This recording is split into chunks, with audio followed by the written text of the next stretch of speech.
새벽 4시 30분 알람이 울리기도 전에 아버지는 눈을 뜬다. 40년 동안 몸에 밴 습관이다. 침대에서 일어나는 소리조차 조심스럽게 가족들을 깨우지 않으려 발끝으로 걸어 화장실로 향한다. 거울 속 얼굴은 64세 치고는 너무 늙어 보인다. 햇볕에 그을린 피부, 깊게 패인 주름, 그리고 언제나 피곤해 보이는 눈. 찬물로 얼굴을 씻으며 아버지는 오늘도 묵묵히 하루를 시작할 준비를 한다.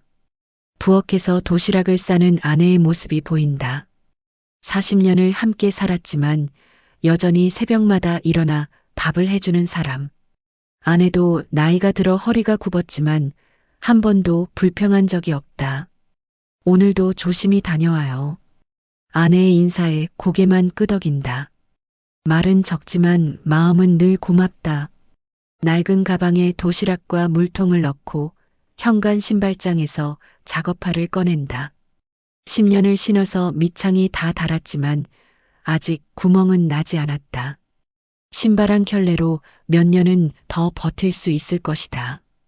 버스 정류장까지 걸어가는 길, 아직 어둠이 가시지 않은 거리는 조용하다. 가끔 마주치는 건 아버지와 비슷한 처지의 사람들 뿐이다. 새벽 첫 차를 타고 일터로 향하는 사람들. 모두 비슷한 표정이다. 피곤하지만 포기할 수 없는 책임감이 서린 얼굴들. 버스 안에서 아버지는 창밖을 바라본다. 도시가 점점 깨어나고 있다. 고층 빌딩들 사이로 해가 떠오르면 또 하루의 막노동이 시작된다. 곡괭이를 들고 삽을 들고 시멘트 포대를 지고 오늘도 누군가의 꿈을 쌓아 올리는 일을 할 것이다. 현장에 도착하자 반장이 오늘 작업을 설명한다. 아파트 건설 현장, 지하 주차장 굴착 작업이다. 젊은 작업자들은 투덜거리지만 아버지는 묵묵히 작업복을 갈아입는다. 안전모를 쓰고 장갑을 끼는 것도 자동으로 몸이 움직인다. 첫 곡괭이질이 시작된다. 쨍 소리와 함께 흙이 파인다. 두 번째, 세 번째, 리듬이 생긴다. 40년 동안 반복해온 동작이라 이제는 기계처럼 정확하다. 주변의 젊은 작업자들이 힘들어할 때도 아버지의 손은 멈추지 않는다. 점심시간 그늘에 앉아 도시락을 연다. 김치찌개와 밑반찬 몇 개. 소박하지만 정성이 담긴 음식이다. 옆에서 스마트폰을 보며 음식을 주문하는 젊은 작업자들을 보며 아버지는 작은 미소를 짓는다. 시대가 바뀌었구나. 오후 작업이 계속된다. 해가 뜨겁게 내리쬐지만 일손을 멈출 수는 없다. 곡괭이를 들고 또 파고 삽으로 흙을 퍼내고 수레에 실어 나른다. 등에는 땀이 흥건하고 손에는 새로운 굳은 살이 생긴다.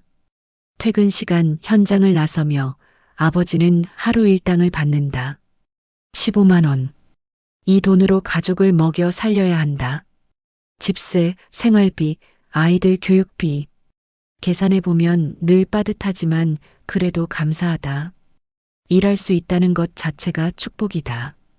집으로 돌아가는 버스 안에서 아버지는 졸음과 싸운다. 창밖으로 보이는 도시의 야경이 아름답다. 저 높은 빌딩들도 모두 누군가의 손으로 만들어진 것이다. 자신과 같은 사람들이 땀 흘려 쌓아 올린 결과물들. 집에 도착하면 가족들이 기다리고 있다. 대학생인 큰아들은 아르바이트에서 돌아와 피곤한 얼굴로 인사한다. 고등학생인 막내딸은 학원 숙제에 매달려 있다. 가족들은 아버지가 얼마나 힘든 하루를 보냈는지 잘 알지만 표현하는 방법을 모른다. 저녁 식사 시간, 식탁은 조용하다. 아버지는 밥을 빨리 먹고 일찍 잠자리에 든다.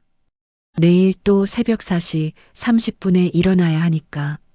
아내는 남편의 작업복을 빨고 아이들은 각자의 일에 몰두한다. 침실에서 아버지는 낡은 가방을 정리한다. 도시락통을 꺼내고 물통을 씻어 말린다. 그리고 가방 깊숙한 곳에서 오래된 서류철을 꺼낸다. 두꺼운 종이 봉투에 쌓여 있는 문서들. 아버지는 잠깐 그것들을 바라보다가 다시 가방 깊숙이 넣는다. 아내가 물어본다. 여보, 그게 뭐예요? 아무것도 아니야. 옛날 서류들. 간단히 대답하고 아버지는 불을 끈다. 어둠 속에서 천장을 바라보며 생각에 잠긴다. 아이들이 자신을 어떻게 생각하는지 안다. 가난한 막노동꾼 아버지. 더 좋은 직장을 가지지 못한 무능한 사람.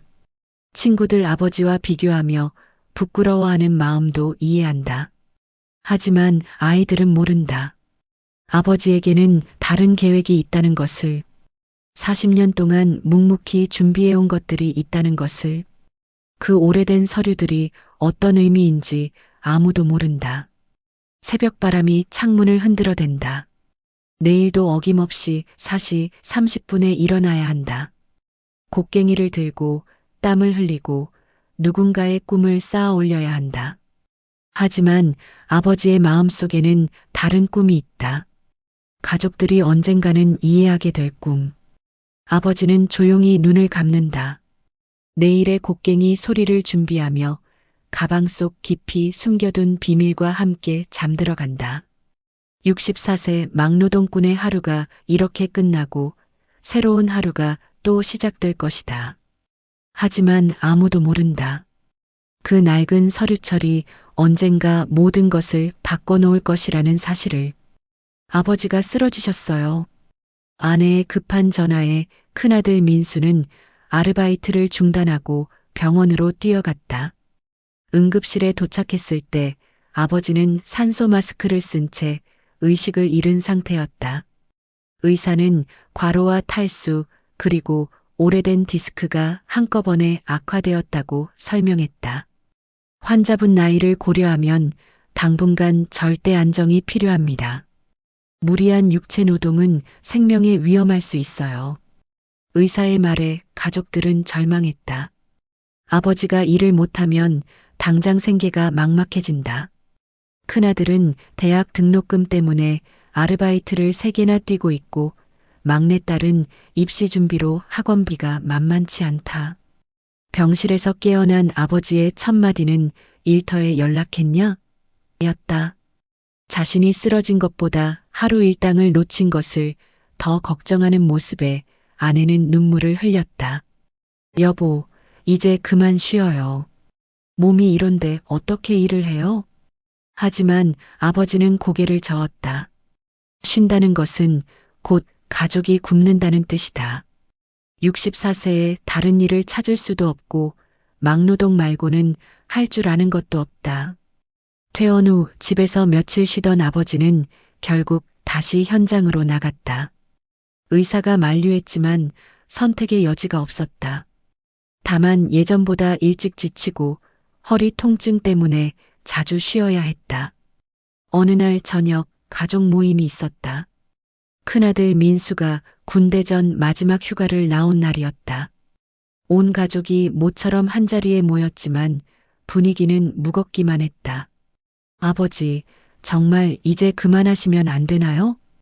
둘째 아들 준수가 먼저 입을 열었다. 직장인이 된 지 3년째지만 월급으로는 자신 생활하기도 빠듯했다. 친구들 아버지는 다들 회사 다니시는데 우리 아버지만 왜 이래야 해요?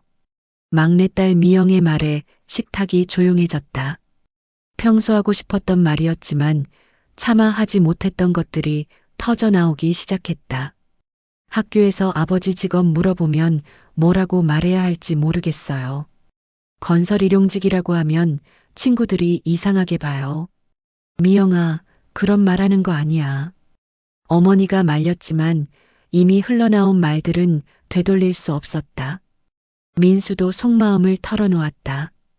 대학교에서 아르바이트 3개 뛰면서 살고 있는데 친구들은 부모님이 용돈도 주시고 등록금도 다 내주시잖아요. 솔직히 부럽긴 해요. 준수는 더 직설적이었다. 아버지가 젊었을 때 좀 더 노력하셨으면 우리 형편이 이렇지 않았을 텐데요. 다른 사람들은 사업도 하고 공부도 더해서 나은 직업을 가지잖아요. 아버지는 아무 말 없이 밥만 먹고 있었다.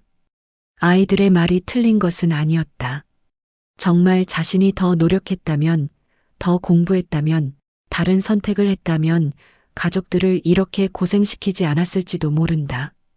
그래도 아버지가 40년 동안 우리를 키워주신 건데, 어머니가 남편을 감싸려 했지만 아이들의 불만은 계속 이어졌다.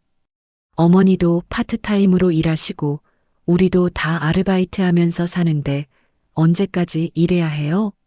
친구들은 가족여행도 가고 맛있는 것도 먹으러 다니는데 우리는 치킨 한 마리 시켜 먹는 것도 부담스럽잖아요. 미영의 말에 아버지는 젓가락을 내려놓았다. 그리고 조용히 자리에서 일어났다. 아버지, 어디 가세요? 바람 좀 쐬고 올게. 아버지는 현관문을 나서며 말했다. 남은 가족들은 어색한 침묵 속에 앉아 있었다. 밖으로 나온 아버지는 동네를 천천히 걸었다. 아이들의 말이 마음 아프지만 화가 나지는 않았다. 자신도 어릴 때 가난한 부모를 원망했던 기억이 있으니까. 하지만 그때는 지금과 상황이 달랐다. 열심히 일하면 언젠가는 나아질 거라는 희망이 있었다. 지금은 다르다.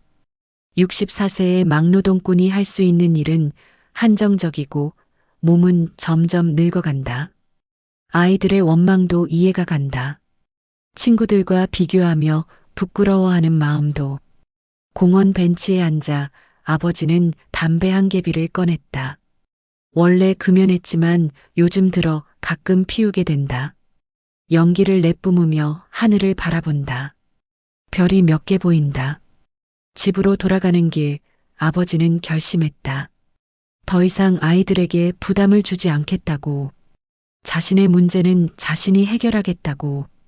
하지만 방법이 없다. 나이든 막노동꾼이 할 수 있는 일은 제한적이다. 집에 들어가니 아이들은 이미 각자 방으로 들어가고 아내만 거실에서 기다리고 있었다. 여보, 아이들이 그런 말 한 거 너무 신경 쓰지 마세요. 아직 어려서 그래요. 아니야, 애들 말이 맞아. 내가 무능해서 가족들이 고생하는 거니까. 그런 말 말아요. 당신이 40년 동안 얼마나 열심히 살아왔는데요. 아내는 남편의 손을 잡았다. 굳은 살로 덮인 거친 손이지만 이 손으로 가족을 지켜온 것이 자랑스럽다고 말했다. 침실에서 아버지는 또다시 낡은 가방을 열었다. 그리고 깊숙이 숨겨둔 서류철을 꺼냈다. 오래된 종이들이 바스락거린다. 땅 문서들. 40년 전부터 조금씩 모은 것들이다. 당시에는 아무도 관심 없던 변두리 땅들이었다. 일당을 받으면 조금씩 모아서 산 작은 토지들. 지금은 도시가 확장되면서 개발 예정지가 된 곳들이 많다. 하지만 아직 때가 아니다. 아이들이 자신을 원망한다고 해서 지금 당장 이것들을 팔 수는 없다. 더 기다려야 한다. 진짜 필요한 때까지. 그때까지는 계속 곡괭이를 들고 살아야 한다. 서류들을 다시 봉투에 넣으며 아버지는 생각했다. 언젠가 아이들이 이해할 날이 올 것이다. 자신이 왜 이렇게 살아왔는지, 왜 다른 선택을 하지 않았는지. 하지만 그날까지는 혼자 견뎌야 한다. 새벽 4시 30분 알람이 울리기 전에 아버지는 눈을 떴다. 어젯밤 아이들의 말들이 아직도 귓가에 맴돌지만 오늘도 일어나야 한다. 곡괭이를 들고 땀을 흘리고 가족을 위해 하루를 버텨야 한다. 화장실에서 얼굴을 씻으며 거울을 본다. 하룻밤 사이에 더 늙어 보이는 얼굴. 하지만 아직 포기할 수는 없다. 아이들이 원망해도 자신을 부끄러워해도 아버지의 역할은 끝나지 않았다. 부엌에서 도시락을 싸고 있는 아내와 눈이 마주쳤다. 아무 말 없이도 서로의 마음을 안다. 40년을 함께 살아온 부부의 마음. 오늘도 조심히 다녀와요. 응, 저녁에 봐. 간단한 인사를 나누고 아버지는 집을 나선다. 가방 속 깊이 숨겨진 서류들과 함께 아직 아무도 모르는 비밀과 함께 어둠이 채 가시지 않은 거리를 걸으며 아버지는 다짐한다. 조금만 더 견디자. 조금만 더 참자. 언젠가는 아이들이 웃을 수 있는 날이 올 것이다. 그날까지는 계속 곡괭이를 들고 살아갈 것이다. 버스에 몸을 맡기며 아버지는 창밖을 본다. 새벽의 도시가 점점 깨어나고 있다. 오늘도 누군가의 꿈을 쌓아 올리는 일이 시작될 것이다. 그리고 언젠가는 자신의 꿈도 현실이 될 것이다. 그날도 아버지는 평소와 다름없이 새벽 4시 30분에 일어났다. 하지만 세수를 하다가 갑자기 가슴을 움켜쥐며 쓰러졌다. 급성 심근경색이었다. 119가 도착했을 때 아버지는 이미 의식이 없었고 병원으로 이송되는 길에 숨을 거두었다. 아버지, 아버지. 응급실에서 가족들의 울음소리가 터져나왔다. 너무 갑작스러운 죽음이었다. 어제까지만 해도 내일 일찍 나가야 한다며 일정을 걱정하던 아버지였는데 장례식장에서의 3일은 혼란의 연속이었다. 조문객들이 찾아왔지만 대부분 현장 동료들이나 동네 사람들이었다. 화환도 많지 않았고 부조금도 넉넉하지 않았다. 가난한 막노동꾼의 장례식다웠다. 큰아들 민수는 상주로서 조문객들을 맞았지만 마음 한편으로는 복잡했다. 아버지에 대한 그리움보다는 앞으로의 생계 걱정이 더 컸다. 아버지가 없으면 집안 경제가 완전히 무너질 텐데. 둘째 준수는 장례 비용을 계산하며 한숨을 쉬었다. 적금을 깨고 친척들에게 돈을 빌려도 모자랄 것 같았다. 평소 아버지를 원망했지만 정작 없어지니 현실이 더 막막해졌다. 막내 미영은 죄책감에 시달렸다.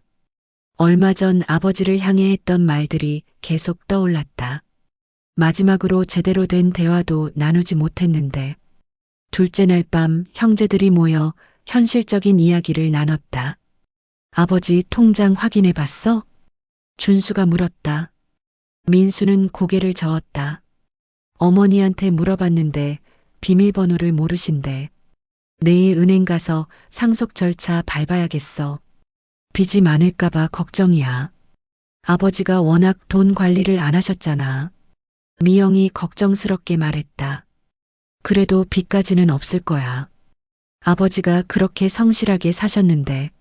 하지만 민수의 목소리에는 확신이 없었다. 마지막 날 아침, 아버지의 현장 동료 몇 명이 찾아왔다. 모두 아버지와 비슷한 나이의 막노동꾼들이었다.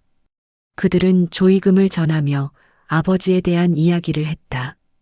형님은 정말 성실한 분이셨어요. 40년 동안 한 번도 지각한 적이 없으셨거든요. 돈 관리도 철저하셨고요. 일당 받으면 바로 집에 가져다 주시고 술 한 잔 마시는 것도 아껴가면서 사셨어요. 우리 같은 사람들은 늘 오늘만 사는데 형님은 뭔가 계획이 있으신 것 같았어요. 항상 아이들 미래를 위해서라고 말씀하셨거든요.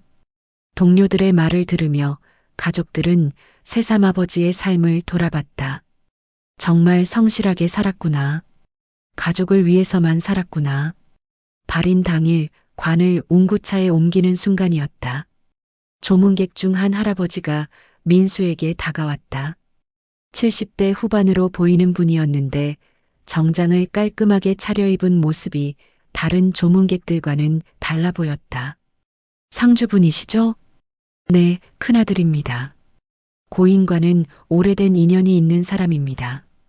잠깐 이야기 좀 할 수 있을까요? 할아버지는 민수를 한쪽으로 데리고 가서 말했다. 고인께서 살아계실 때 자주 이런 말씀을 하셨어요. 내 아이들이 나를 가난한 아버지라고 부르는 게 마음 아프다.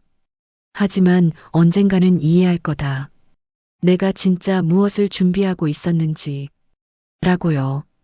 민수는 어리둥절했다. 준비하고 있었다는 게 무슨 뜻인가요? 고인께서는 단순한 막노동꾼이 아니셨어요. 아주 세심하고 계획적인 분이셨죠. 40년 동안 묵묵히 뭔가를 준비하고 계셨어요. 할아버지의 말에 민수는 더욱 혼란스러웠다. 아버지가 뭘 준비했다는 건지 전혀 감이 오지 않았다. 혹시 고인께서 중요한 서류들을 보관하고 계셨는지 아세요? 오래된 가방이나 서류철 같은 거요. 그제서야 민수는 아버지의 낡은 가방이 떠올랐다. 평소 절대 남들이 만지지 못하게 하던 그 가방. 집에 가면 찾아보세요. 분명히 뭔가 있을 거예요. 그리고 그때 고인께서 왜 그렇게 사셨는지 이해하게 될 겁니다. 할아버지는 명함을 하나 건네며 말했다. 제가 부동산 중개업을 40년 넘게 해왔는데 고인과는 그런 인연이 있었어요. 서류를 찾으시면 저에게 연락 주세요. 설명드릴 것들이 있습니다. 명함을 받아든 민수는 가슴이 두근거렸다. 도대체 아버지가 뭘 숨기고 있었던 걸까? 화장장에서 돌아온 후 가족들은 집에 모였다. 아버지의 유품을 정리해야 했다. 옷장에는 낡은 작업복들과 몇 벌의 외출복뿐이었다. 서랍에는 특별한 것도 없었다. 그런데 침실 한 구석에 놓여있던 아버지의 낡은 가방을 열었을 때였다. 이게 뭐지? 가방 깊숙한 곳에서 두꺼운 종이 봉투가 나왔다. 봉투 안에는 여러 개의 서류철이 들어있었다. 모두 토지 관련 문서들이었다. 땅 문서야? 준수가 놀라며 서류들을 펼쳐봤다. 하나, 둘, 셋. 문서가 계속 나왔다. 모두 다른 지역의 토지 등기부등본이었다. 이게 다 아버지 명의야? 미영이 믿을 수 없다는 표정으로 물었다. 문서를 자세히 살펴보니 모두 20-30년 전에 취득한 토지들이었다. 그 당시에는 아무도 관심 없던 변두리 땅들이었지만 지금은 상황이 달랐다. 이 지역들 다 개발 예정지 아니야? 민수가 떨리는 목소리로 말했다. 최근 뉴스에서 들었던 지역명들이었다. 도시 확장으로 인해 대규모 개발이 예정된 곳들. 가족들은 서로를 바라봤다. 이게 정말 아버지의 것이 맞나? 평생 막노동으로 살아온 아버지가 이런 땅들을 가지고 있었다는 게 믿어지지 않았다. 그때 봉투 맨 아래에서 편지 한 장이 나왔다. 아버지의 손글씨였다. 사랑하는 내 아이들에게로 시작하는 편지였다. 가족들은 숨을 죽이고 편지를 읽기 시작했다. 너희들이 나를 가난한 아버지라고 부를 때 나는 마음이 아팠다. 하지만 화나지는 않았다. 너희들이 아직 모르고 있으니까. 내가 40년 동안 무엇을 준비해 왔는지. 편지를 읽는 민수의 목소리가 떨렸다. 막노동은 나의 직업이었지만 투자는 나의 미래였다. 일당을 받으면 조금씩 모아서 아무도 관심 없는 땅을 샀다. 언젠가 도시가 커지면 그 땅들이 가치가 있을 거라고 믿었다. 가족들은 말을 잃었다. 아버지가 이런 계획을 가지고 있었다니. 하지만 내 뜻은 따로 있다. 이 땅들을 어떻게 처리할지는 내 마지막 뜻을 따라달라. 편지는 거기서 끝나고 뒷면에 변호사 사무소 연락처가 적혀 있었다. 가족들은 서로를 바라봤다. 40년 동안 함께 살았던 아버지를 전혀 몰랐던 것이다. 평생 가난한 막노동꾼이라고 생각했던 아버지가 사실은 이런 비밀을 가지고 있었다니. 그날 밤 가족들은 잠을 이루지 못했다. 아버지에 대한 모든 생각이 바뀌었다. 그동안 아버지를 원망했던 것들, 부끄러워했던 감정들이 모두 무너져 내렸다. 새벽이 되어서야 민수는 깨달았다. 아버지는 정말 위대한 사람이었구나. 가족들이 자신을 무시하고 원망해도 묵묵히 미래를 준비하고 있었구나. 하지만 아직 끝나지 않았다. 편지에 적힌 변호사를 만나봐야 아버지의 진짜 뜻을 알 수 있을 것이다. 도대체 아버지는 마지막에 무슨 말을 남겼을까? 아버지의 장례식은 끝났지만 진짜 이야기는 이제 시작이었다. 다음 날 아침 가족들은 편지에 적힌 변호사 사무소를 찾아갔다. 시내 중심가에 위치한 큰 법무법인이었다. 이런 곳에 아버지가 무슨 일로 연락을 했을까 궁금했다. 고 김철수 씨 유족분들이시죠? 기다리고 있었습니다. 50대 중반의 변호사가 일행을 맞았다. 정중한 인사와 함께 회의실로 안내했다. 먼저 고인의 명복을 빕니다. 김철수 씨는 정말 특별한 분이셨어요. 변호사의 말에 가족들은 어리둥절했다. 평생 막노동을 한 아버지를 특별한 분이라고 하다니. 고인께서는 3년 전부터 저희 사무소의 고객이셨습니다. 부동산 관련 법률 자문과 유언장 작성을 의뢰하셨거든요. 변호사는 두꺼운 파일을 꺼내며 설명을 시작했다. 먼저 고인께서 소유하고 계신 부동산 현황부터 말씀드리겠습니다. 스크린에 지도가 나타났다. 서울 외곽과 경기도 일대에 빨간 점들이 여러 개 표시되어 있었다. 총 27필지의 토지를 소유하고 계셨습니다. 모두 20년에서 35년 전에 취득하신 것들이고요. 27필지요? 민수가 놀라서 되물었다. 어제 발견한 문서는 10여 개 정도였는데 나머지 문서들은 은행 대여금고에 보관되어 있습니다. 고인께서 분산 보관을 원하셨거든요. 변호사는 계속해서 설명했다. 이 땅들의 현재 시가 총액을 계산해 보면 잠깐의 정적이 흘렀다. 약 47억 원 정도로 평가됩니다. 47억? 가족들은 믿을 수 없다는 표정으로 서로를 바라봤다. 평생 막노동으로 하루 15만 원씩 벌던 아버지가 47억 원 어치의 땅을 가지고 있었다니. 하지만 여기서 끝이 아닙니다. 변호사가 다른 서류를 꺼냈다.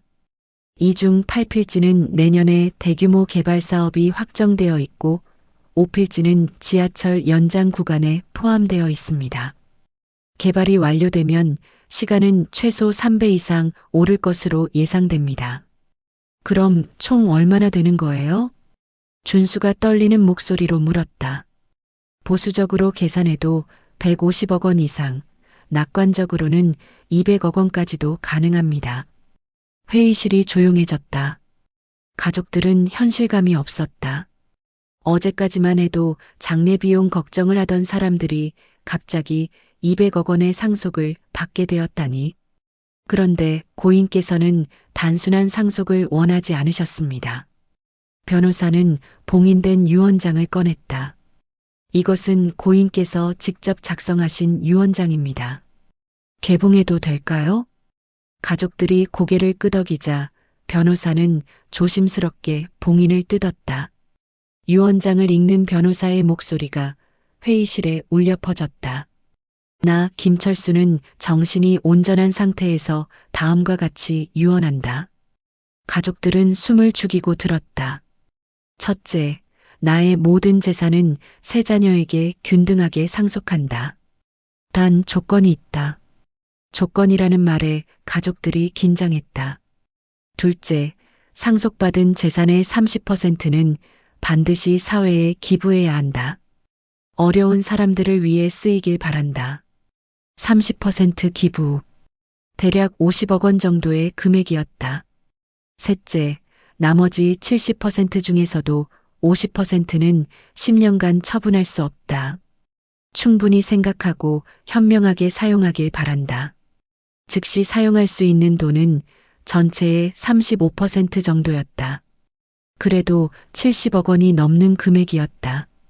넷째, 이 조건들을 모두 수락해야만 상속이 가능하다. 거부할 경우 모든 재산은 사회에 기부된다. 변호사는 잠시 멈춘 후 계속했다. 마지막으로 고인께서 자녀분들에게 남기신 메시지가 있습니다. 새로운 편지를 꺼내 읽기 시작했다. 내 사랑하는 아이들아. 너희들이 이 편지를 읽고 있다면 아마 나는 이미 이 세상에 없을 것이다.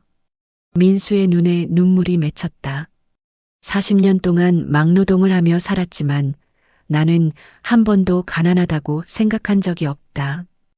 왜냐하면 너희들이라는 보물이 있었기 때문이다. 너희들이 나를 부끄러워할 때도 있었지만 나는 이해했다. 젊을 때는 누구나 그럴 수 있으니까. 하지만 너희들이 몰랐던 것이 있다. 나는 매일 너희들의 미래를 그리며 살았다는 것을. 가족들은 모두 울고 있었다.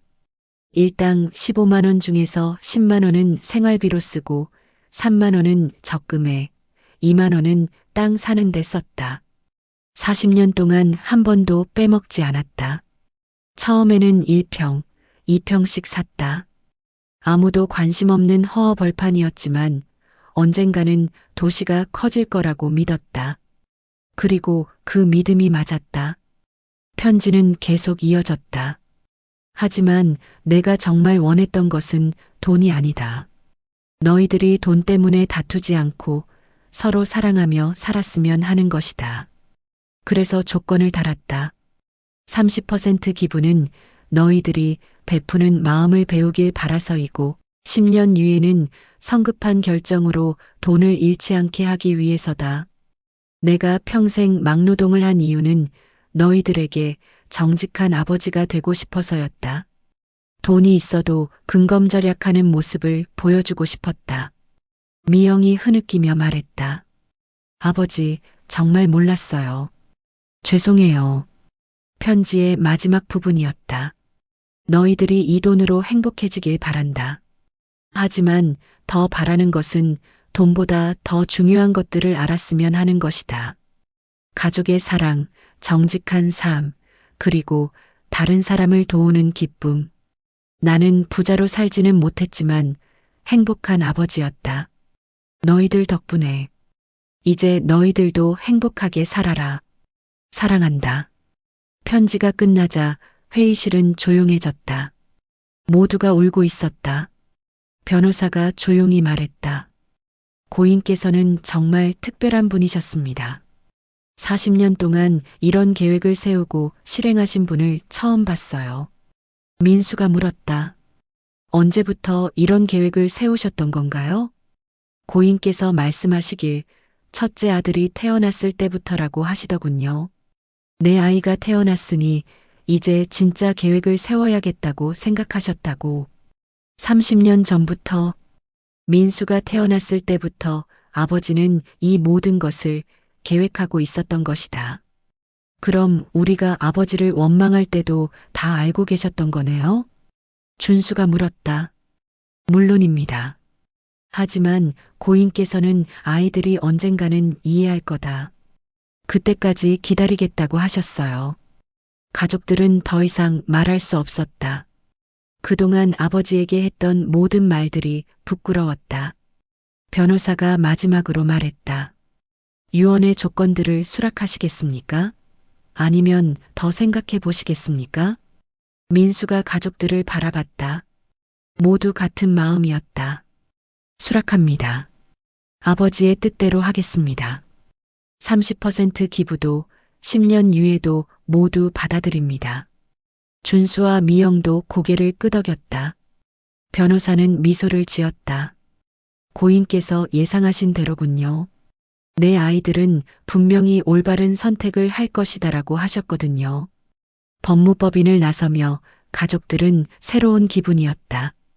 갑자기 부자가 된 것보다도 아버지의 진짜 마음을 알게 된 것이 더 큰 변화였다. 40년 동안 매일 새벽 4시 30분에 일어나 곡괭이를 들었던 아버지. 가족들의 원망을 들으면서도 묵묵히 미래를 준비했던 아버지. 평생 15만 원 일당 중 2만 원씩 모아서 200억 원을 만든 아버지. 정말 위대한 사람이었다. 그리고 이제야 그 위대함을 이해할 수 있게 되었다. 집으로 돌아가는 길, 민수는 생각했다. 이제 우리도 아버지처럼 살아야겠다. 돈이 있어도 검소하게, 다른 사람을 도우며 정직하게. 아버지의 마지막 선물은 돈이 아니라 삶의 철학이었다. 그리고 그것이 진짜 보물이라는 것을 이제야 알 수 있었다. 그날 밤 가족들은 아버지의 영정 앞에 모였다. 이제는 부끄럽지 않았다. 자랑스러운 아버지였다. 세상에서 가장 위대한 아버지였다. 6개월이 지났다. 아버지의 부동산 상속 절차가 모두 완료되고 약속대로 30%에 해당하는 60억 원이 사회에 기부되었다. 기부금은 세 부분으로 나뉘어졌다. 저소득층 아이들의 교육비 지원, 독거노인 복지 사업, 그리고 건설 현장 안전장비 개선 사업. 특히 건설 현장 안전장비 개선 사업은 민수의 제안이었다. 아버지가 평생 일하신 곳이니까 그곳에서 일하는 분들이 더 안전했으면 좋겠어요. 기부 소식이 언론에 알려지면서 막노동 40년 60억 기부한 김철수 씨 이야기가 화제가 되었다. 하지만 가족들은 인터뷰 요청을 모두 거절했다. 아버지라면 그런 관심을 원하지 않았을 것이라는 생각에서였다. 민수는 회사를 그만두고 사회복지학 대학원에 진학했다. 아버지가 보여주신 나눔의 정신을 배우고 싶어요. 처음에는 주변에서 갑자기 부자가 되어서 철없는 결정을 한다고 말렸지만 민수의 의지는 확고했다. 준수는 원래 다니던 회사에서 계속 일하기로 했다. 대신 여유가 생긴 돈으로 부모님을 모시고 있는 형편이 어려운 동료들을 도왔다. 아버지처럼 조용히 도움을 주고 싶어요. 미영은 상속받은 돈으로 학원을 그만두고 대신 재능 기부로 어려운 환경의 학생들을 가르치기 시작했다. 공부는 돈이 있어야만 할 수 있는 게 아니라는 걸 보여주고 싶어요. 가장 큰 변화는 어머니에게 일어났다. 40년 동안 남편을 도우며 힘들게 살았던 어머니는 이제 여유로운 생활을 할 수 있게 되었다. 하지만 오히려 더 바빠졌다. 여보가 살아계실 때는 몰랐는데 이제 보니 동네에 도움이 필요한 분들이 정말 많더라고요. 어머니는 혼자 사는 노인분들을 위한 반찬 봉사를 시작했다. 일주일에 3번 직접 만든 반찬을 가지고 독거노인들을 찾아뵈었다. 남편이 40년 동안 준비한 마음을 이제 제가 이어가야죠. 1년 후 가족들은 아버지의 기일을 맞아 처음으로 함께 여행을 떠났다. 아버지가 젊었을 때 한번 가보고 싶다고 했던 제주도였다. 평생 가족여행 한번 못 가본 아버지를 위한 추모 여행이었다. 제주도 해안가에서 민수는 아버지의 영정사진을 바다를 향해 세워두었다. 사진 속 아버지는 환하게 웃고 있었다. 가족 사진을 찍을 때마다 보여주던 그 미소였다. 아버지, 이제야 알겠어요. 아버지가 왜 그렇게 사셨는지. 민수가 사진을 향해 말했다. 돈이 없어도 행복할 수 있다는 걸 보여주려고 하셨던 거죠? 그리고 정말 중요한 건 가족이라는 걸 가르쳐 주려고 하셨던 거고요. 준수도 덧붙였다. 아버지, 죄송해요. 그동안 아버지를 이해하지 못해서. 이제는 아버지가 자랑스러워요. 미영은 울면서 말했다. 아버지, 저도 아버지처럼 살고 싶어요. 다른 사람을 위해 살 수 있는 사람이 되고 싶어요.